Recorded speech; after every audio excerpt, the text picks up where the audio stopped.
Hey, welcome back once again to Jack's Tech Corner. This is another Photoshop Elements 10 video tutorial. I wanted to show you a couple new features that came out with Photoshop Elements 10 and with their new guided edit to allow you to do some really nice changes to your picture to make it look like a really professional photographer took it, just like I know you are now. You're more of a professional because you've been watching my videos and you're learning to use your camera the proper way. So, and then once I show you this, I'm going to backtrack a little bit and show you if you're using Photoshop Elements 6 or 6, 7, 8, or even 9 now, you can still do this type of a edit on your picture. It's just going to take you just a little bit more effort to do it. So let's go ahead first and show you the Photoshop Elements 10 way of doing things and show you these couple new tools. So here under the guided edit, there's two new tools I want to tell you about. The first one is called depth of field. Now what depth of field does is it takes and it blurs the background out. Now that's showing that your photography is really going to the next level when you can do this and blur the background out. You can do this with your camera in two ways. One, you could do it with your camera using f-stop. By adjusting your f-stops of your camera and not zooming or anything, you can actually bring the front or the foreground more into focus and actually blur the background. You can also do it by simply changing the depth of field. So by zooming your camera out and getting that different depth of field and zooming in on the subject, on the foreground, it will actually blur the background out. Let's click on depth of field and show you how easy this is to do this. We are going to click on the simple method. First we're going to add blur. So there's our blur. It's very simply added and it's ready to go. Next it tells us define our area that's in focus. You define the area by simply pulling down over it using this gradient tool. So click on the gradient button and we're going to just simply drag here, come across. That'll give us this bird's head, and then we'll drag down, giving us more of the body, such as this. And then we're going to drag down here and even get a little bit more of it.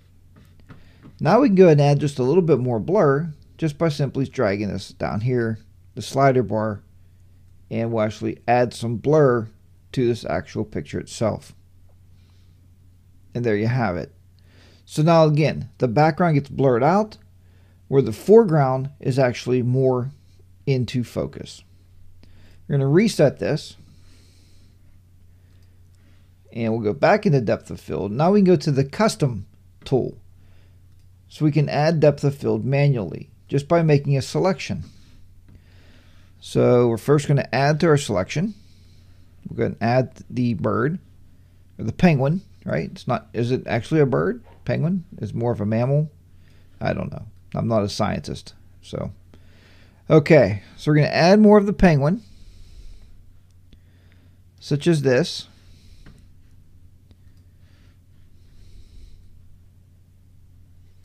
Now remember, like I always tell you, the better the selection, the more believable the edit.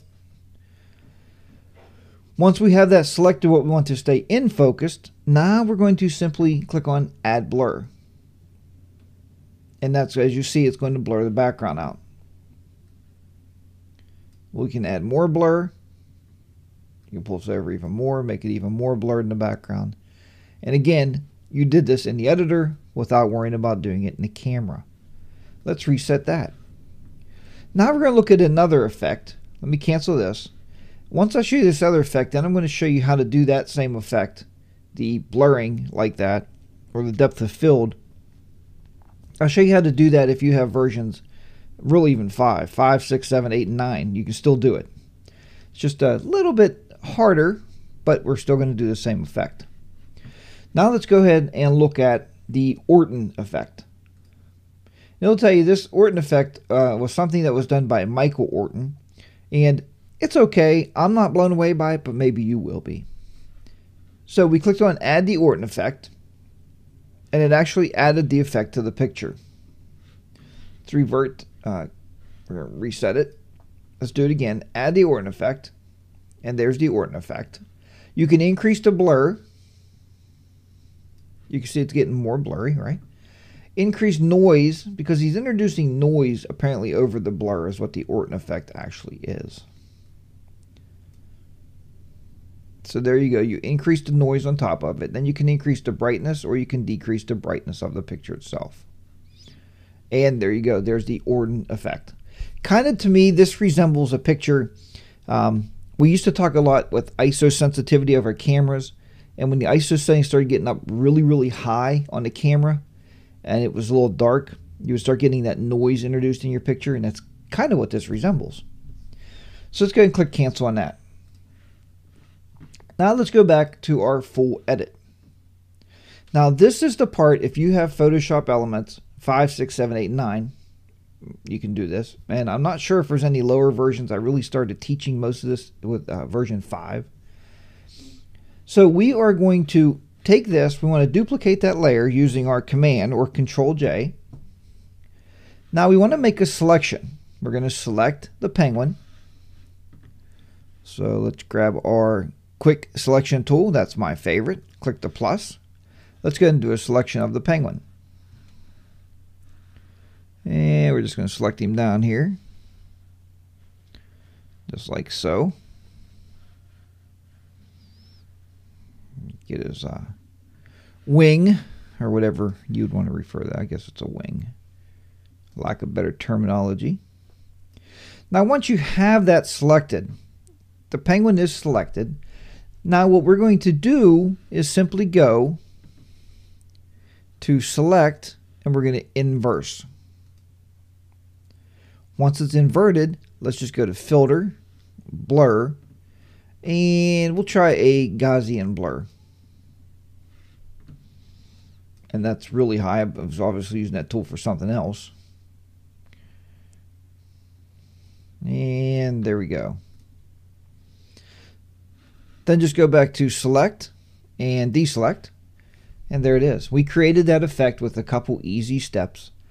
We didn't have to buy version 10, right, for that. That was pretty simple and simplistic, and I just saved you $79 from version 10. So let's go ahead now and look at the Orton effect. Can we do it? Let's see here. Let's go up to Edit, Revert. So we'll revert back, and now let's go ahead and try the Orton effect. First we're going to do is go to Filter, Blur. I will do a Gaussian blur again. We're going to turn this one down a little bit though. We don't want it quite as blurry to do the Orton effect. So there we go. Again, we could do the Control or Command J. Let's duplicate that background layer. We should always do that, correct? Now let's go to Filter and go to Noise, and we're going to add noise because we want that noise added to it. That's what we did through the guided edit. And we probably want a little bit less than that. Let's do something like that. So we added our noise onto there. And then we can simply go down to our adjustment layers. And we can do our levels. You can brighten it up or darken it as much as you want. And there you have it. Now you have the Orton effect. Again, not spending any money and not using the new guided edit tools. So there's another way to look at it. If you have Photoshop 5, 6, 7, 8, 9, you're still good to go with those two new effects. And just remember, you heard it here first with Jack on Jack's Tech Corner. So I hope you've enjoyed those very, very simplistic, very easy to do edits. It makes you look like a lot better photographer, but learn to do this stuff in camera. Remember, everything starts in camera. You want it here. You want to take your pictures here, and then that way you don't have to have a whole lot of editing going on. Now remember, depth of field, you can zoom out and get a good big zoom there, or you can just control your f-stop and take care of your depth of field. The Orton effect, like I said, that's more of an editing thing. I'm not real fond of it, and it's hard to actually make noise with your camera. So the Orton effect is neither here nor there. And also, don't forget, if you have the time, stop by my website, Jack's Tech Corner. If you've enjoyed this video, I have a lot of training DVDs here, folks, that will help you out. The very best deal is the 3-volume set, and you'll learn a lot of photo editing. You'll have a great time. Your skills will be really raised to a new level with Photoshop Elements, and I think you'll have a good time learning with us. If not, if you just want to help out with these shows and help to pay for equipment and software updates, Adobe does not support me at all, zero.